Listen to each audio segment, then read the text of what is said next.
Good morning friends.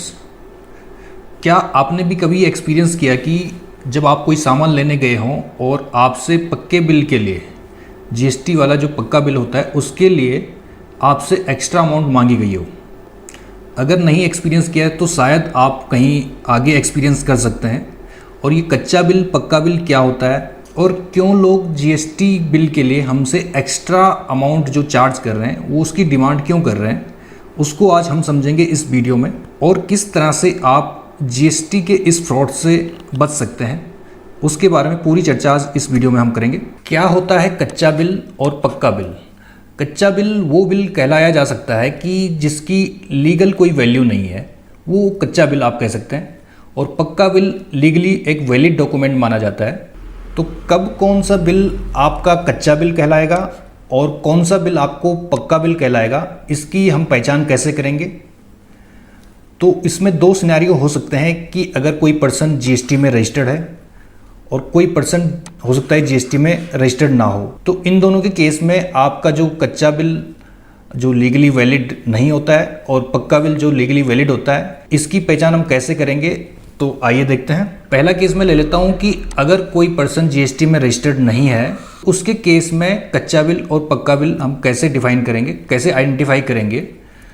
तो देखो, अगर पक्का बिल आपको समझना है, जो पर्सन जीएसटी में रजिस्टर्ड नहीं है, अगर वो आपको कोई बिल दे रहा है और उस बिल में उस कंपनी का नाम या उस फर्म का नाम या उस प्रोप्राइटरशिप का नाम लिखा हो, उसमें इनवॉइस नंबर प्रॉपरली पड़ी हो, डेट पड़ी हो जिस दिन आप कोई उससे सामान खरीद रहे हैं, और यहाँ पे कोई सामान जो आप गुड्स खरीद रहे हैं उसका डिस्क्रिप्शन हो, और यहाँ पे उनके साइन होने चाहिए।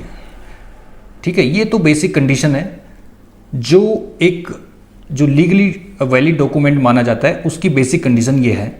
तो ये बिल आप जो पर्सन रजिस्टर्ड नहीं है जीएसटी में, उसके लिए ये पक्का बिल माना जाएगा। तो इसमें कच्चा बिल क्या होता है कि कई आपने देखे होंगे कैश या क्रेडिट मेमो नाम से छपे होते हैं, उस पर कंपनी का नाम रहता है और किसी पे तो नाम भी नहीं रहता, सिर्फ कैश एंड क्रेडिट मेमो लिखा रहता है, और वहाँ पे वो आपका गुड्स का पर्टिकुलर लिख लेते हैं कि ये गुड्स है और इतना यहाँ पे आपका अमाउंट हो गया।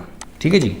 तो ये इस पे देखिए आप, इस पे कोई इनवॉइस नंबर नहीं है, डेट का कोई कॉलम नहीं है और कंपनी का एड्रेस का कोई कॉलम नहीं है। तो इस टाइप के जो बिल हैं ये फेक बिल या कच्चा बिल जो आप कह सकते हैं, मोटी मोटी इनको कच्चा बिल आप कह सकते हैं। तो ये लीगली वैलिड नहीं है, ये बिल लीगली वैलिड माना जाएगा अगर कोई पर्सन जीएसटी में रजिस्टर्ड नहीं है। तो अब बात करते हैं जो पर्सन जीएसटी में रजिस्टर्ड है उसके केस में जो पक्का बिल होता है वो कैसा होता है।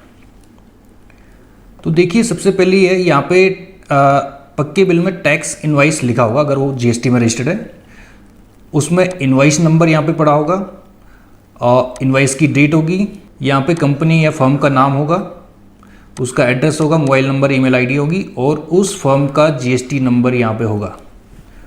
और यहाँ पे जो परचेज कर रहा है उसका यहाँ पे डिटेल्स आएंगी, यहाँ पे गुड्स की डिटेल्स आएंगी, क्या प्राइस है, क्या क्वांटिटी है और क्या टैक्स रेट है, और इस पे कितना टैक्स बनता है वो यहाँ पे मेंशन होगा, और ऑथराइज पर्सन के यहाँ पे साइन होंगे। तो ये सारी डिटेल्स होने पे ही ये एक लीगली वैलिड प्रूफ माना जाएगा और ये इसको ही हम पक्का बिल कहते हैं। जीएसटी में दो स्कीम होती हैं, एक होती है रेगुलर स्कीम जिस पे जो सेलर है वो आप पे टैक्स चार्ज कर सकता है, जैसे कि ये रेगुलर स्कीम का बिल है जिस पे सेलर आपसे टैक्स चार्ज कर रहा है।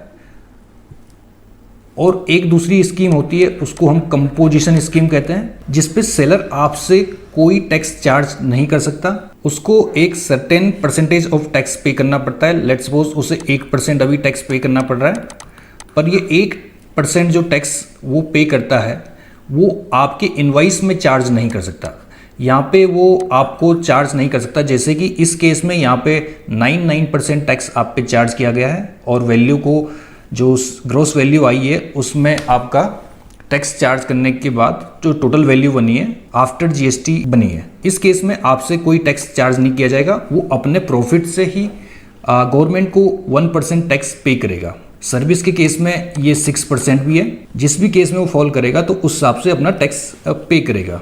अगर वो पर्सन कंपोजिशन स्कीम में है तो इस केस में आपने देखा उस पर टैक्स इनवाइस लिखा रहता है, पर इस केस में कंपोजिशन स्कीम में उस पर बिल ऑफ सप्लाई लिखा रहेगा, फर्म का नाम लिखा रहेगा, एड्रेस लिखा रहेगा, उसका जीएसटी नंबर लिखा रहेगा, और जो पर्सन परचेज कर रहा है उसका नाम, जीएसटी नंबर, और इस पर प्रॉपरली आपको देखो इनवाइस नंबर दिखेगा, यहाँ पे इनवाइस की डेट दिखेगी, पर्टिकुलर्स दिखेंगे आपको क्या आपने गुड्स या सर्विस परचेज की है, और यहाँ पे ऑथराइज सिग्नेचर की साइन, और यहाँ पे टोटल वैल्यू कितनी आपको पे करनी है वो लिखा रहेगा।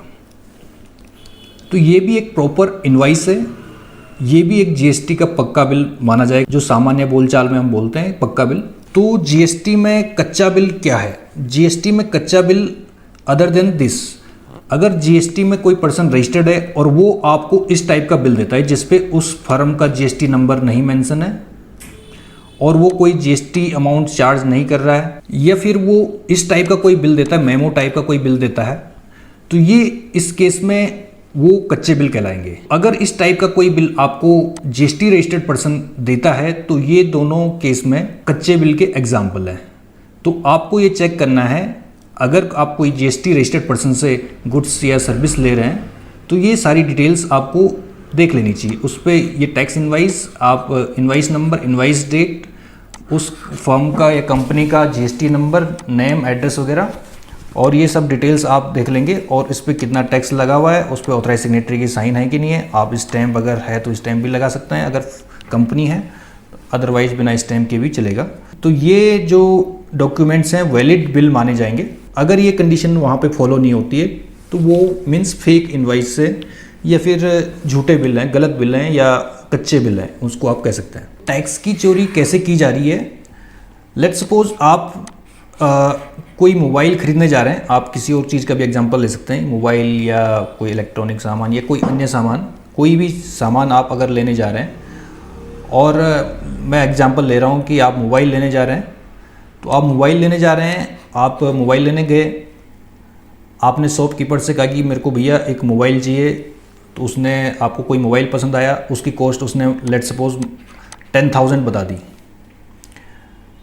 अब आप उससे कहेंगे कि भैया मेरे को पक्का बिल चाहिए, मीन्स जीएसटी में अगर आप रजिस्टर्ड हैं तो मेरे को जीएसटी रजिस्टर्ड जो बिल होता है वो बिल चाहिए। अगर शॉप ऑनर कहता है कि ठीक है जी, आपको मैंने जो अभी एमआरपी बताया 10,000 है, अगर आप मेरे से जीएसटी का पक्का बिल लेते हैं तो आपको 18% जो इस प्रोडक्ट पे टैक्स रेट है 18%, वो आपको एडिशनल पे करना पड़ेगा।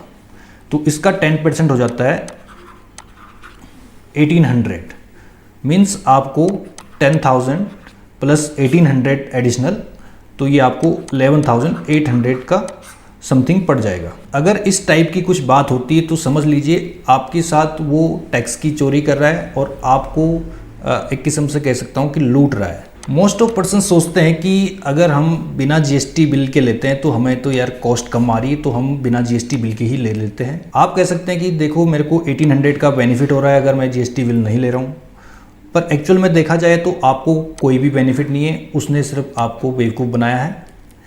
आपको करना ये है कि अगर उसने कोई कॉस्ट बताई है, इस केस में जैसे 10,000, तो आपको कहना है कि अगर मेरे को बिल चाहिए, रजिस्टर्ड बिल चाहिए, तो वो इसी कॉस्ट में आप बना के दोगे, अदरवाइज मैं आपकी दुकान से सामान परचेज नहीं कर रहा हूँ। देखिए ये पर्सन कैसे आपसे जो टैक्स की चोरी कर रहा है।